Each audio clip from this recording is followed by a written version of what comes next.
Hey y'all, this is Real Housewives of Atlanta, season 8, episode 16. So y'all can go ahead, hit the like button on this video. I'm gonna try to make it quick.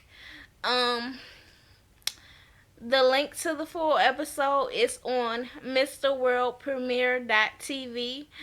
I will, when I find it, or when it gets put up, I should say, I will put it on my Twitter account, and you can go to Jazz Chapman and it will be on there. So, alright, y'all, so let's get it started. First off is Candy. Okay, so Candy and Ty, they're going to, oh, and Mama Joyce, should I say, they are going to Dr. What's her name? Not Sherry. Jackie, Dr. Jackie, okay, down here in ATL. And Dr. Jackie told her she's a very good pregnant woman. She's done, very good this whole pregnancy. She was like, it's okay to have sex at this point. And she was like, yeah, he's so scared to touch my belly and stuff. And Mama Joyce is sitting there. And Ty, like, this is like real awkward sitting here talking about our sex life with Mama Joyce in the room. I'm like, yeah, why can't you just excuse Mama Joyce? Because this part is like really personal. So then Dr. Jack is telling Ty, so what's the push gift gonna be like? We like diamonds, okay? And Mama Joyce like, yeah, 2 carats. And he's like, oh, okay. Like, he ain't think nothing about it. So it's good to know Candy is coming along with her pregnancy. I believe at that point of the episode, she was 7 months far along. So we know by now, the baby is 2 months. So, anyways, yeah, I know. Here's wild. So anyway, later Phaedra comes over, and Candy ain't even been out. She ain't go out with them to Jamaica, so she don't know about what all happened. So Phaedra updating her, talking about how Nene came, and even Nene and Sheree were being real cool, and Candy like yeah, I don't know about that. I mean, I wouldn't be her friend if I was Sheree. And it's the same old. She never trusts Nene. She doesn't, when Nene tries to be nice to people, she doesn't trust it. Okay, that's why Nene said, I can see Candy's face now. Just so. Oh, and then they talk about how Phaedra is going to thinking about taking the boys to see Apollo. So we'll see what happens with that later on this episode. So then Phaedra ends up having her lawyer come over, who she said has known her for a very long time, who's known her since, I guess she was a young girl way before she got married. So she comes there and she's like, okay, the divorce papers had already been filed. We just need to wait and see if he's going to sign it. And she was like, a good thing is that he has been moved from Lexington, Kentucky to, I guess it was called Fort Dix, New Jersey. And the place that he's at now is a more, I guess, child-friendly jail. And I didn't know there were child-friendly jails. I just thought they were all traumatizing, but whatever. So now he's in like this military type base jail where supposedly there's no bars on the cells. And now she's thinking about, okay, well, I think now that he's in the best place possible for jails, I can go take them to go see him. So her mom ends up, and the boys, they end up going to Philadelphia, flying to Philadelphia, and from there they're gonna have to be driven to Fort Dix. So they go, and the mom is like, "Have you thought about when are you gonna tell the boys?" She was like, I'm not gonna tell them because I don't want them to be disappointed if something happens. If there's a snowstorm or something and they can't get in, then I don't want them to be disappointed." And her mom was like, "Okay, well, did you think about how they're gonna act when they leave? If they're gonna be crying or nothing?" She's like, "Well, no, I haven't really thought about it, but I mean, we're just gonna have to see what happens."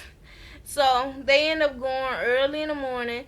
I guess Fort Dix is about an hour away drive, and so they couldn't take the cameras inside the jails, of course. So they just showed them coming back in, and her mom's like, "So how did it go?" She's like, "Well, I mean, we saw him, okay. Apollo was being Apollo. They were happy to see him, and I would just say it was interesting." And she was like, "But he did say that he was not going to sign those papers that, I'm serving him." So at this point, I get it, Apollo. You about to lose everything, but you're about to be in jail for what? How long is he in jail for? 8 years, or I think it might got reduced to 2 lesser years, 5, 6 years, whatever. That's still a long time.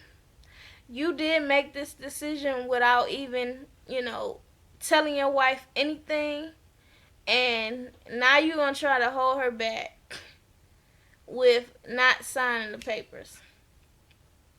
I just think it's very selfish. Like, you already put her in this situation and you don't want to see her happy. So I think it's messed up. So whatever. That's it for Phaedra's situation. Portia. Now Portia is expanding her naked hairline, okay, to naked lingerie. And my boyfriend's like, "Isn't that an oxymoron?" I'm like, "Whatever, we just gonna roll with it, okay? That's her brand." So she invites Miss Cynthia to be a part of it, because Miss Cynthia is a little aged, honey, but she still got her body cooking. So she sets it up. Lauren, before they set the whole thing up, Lauren is there and she's planning, but she's about to go on maternity leave, and so she's not going to be there to supervise the photo shoots and all the other things that's going on. And I'm just looking at Lauren, and she don't look no different from the day she said she was pregnant. I mean, she's not showing it all. Tell me, is it me? Did y'all see a belly? But I saw nothing. So I mean, go ahead, girl. I guess you one of the lucky ones. So anyway, so they end up doing the photo shoot, and Portia's a little annoyed because the makeup artist and the hairstylist end up finishing, I guess, 2 hours after they said they would. So now they have less time to shoot outside because they're shooting at her house. So the photographer is like, "Yeah, you need to hurry up. We only got an hour and a half."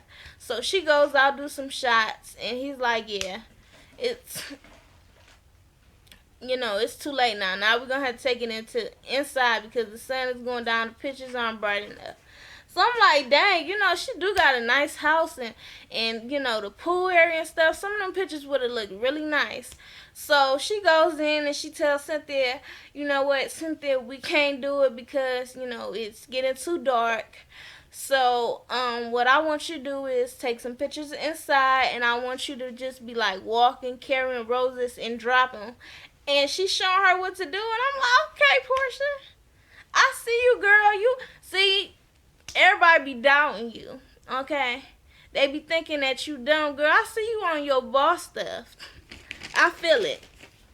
So anyways, they do it. The photo shoot goes good. She like, "You know what? We don't even need to take no more pictures. You done killed it."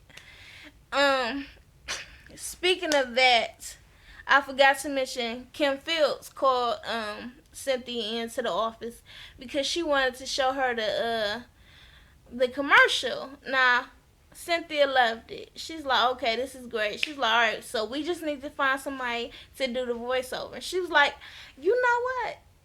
I think you should do the voiceover. She was like, oh, really? She was like, yes, I think you should do it. So Kim was like, okay, let me do it. And she was like, yes. Cynthia Bailey's glasses. And she's like, okay. I'm going to need you to sexy it up.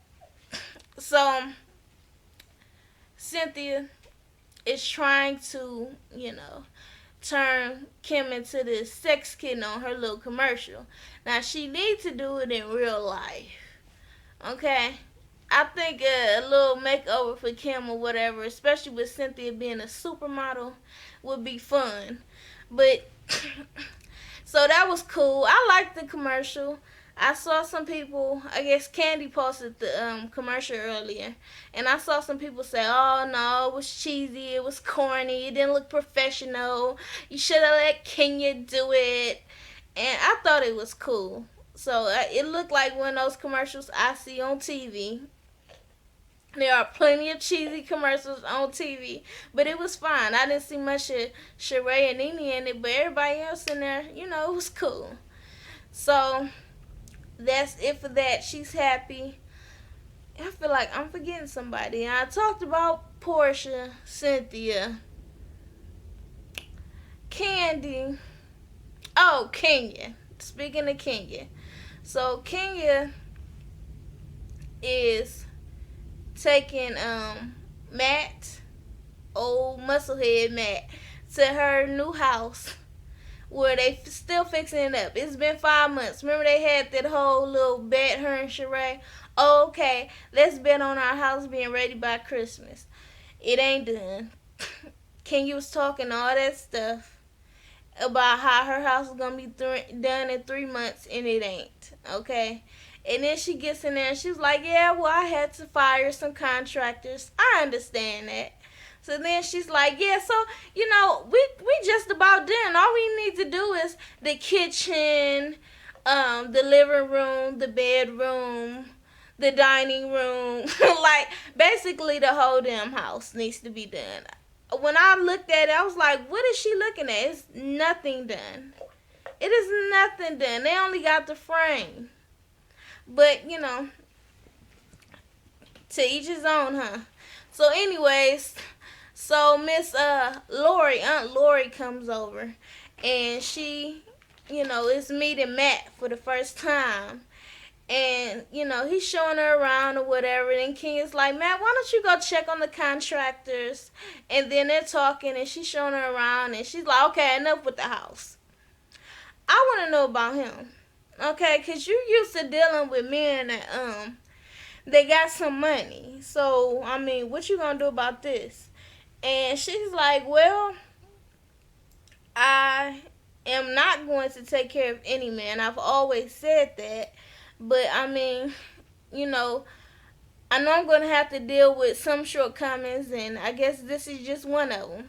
So, I really feel like, he's a good guy, and maybe he's the one, because we had a really bad argument, and he left, and then he came back, and he was like, no, I'm going to come back because you need somebody that's not going to walk out on you. So, I'm like, okay, well, I hope you do stick together, okay? I think your crazy butt needs somebody. Maybe you'll calm down some. So later on, her and Matt go out to this restaurant where she ordering, and then she found out she gotta cook the food. And then they're talking about marriage, and she was like, you know what, this is good. Usually when I talk to guys about marriage, they usually cringe, but he's fine with it. And then she's like, okay, so I'm worried about the age difference. I mean, but he's just so good to me that, maybe it's not a bad thing. Maybe, he is the one for me. And she asked him, how did he feel about it? And he's like, well, I'm done with all the partying. I stay out to about 8 or 9 now. I'm feeling old, so I need me an old woman. And she was like, what? He was like, I didn't say that right. So I mean, we know what he meant. Okay, he needs somebody that's slow. That ain't gonna be running all around the city, I guess. So good luck to the both of them. I hope it work out. But that was it for this episode. Like, share, comment, and subscribe. Follow me on Twitter at JazzShaman. And y'all be easy. Peace.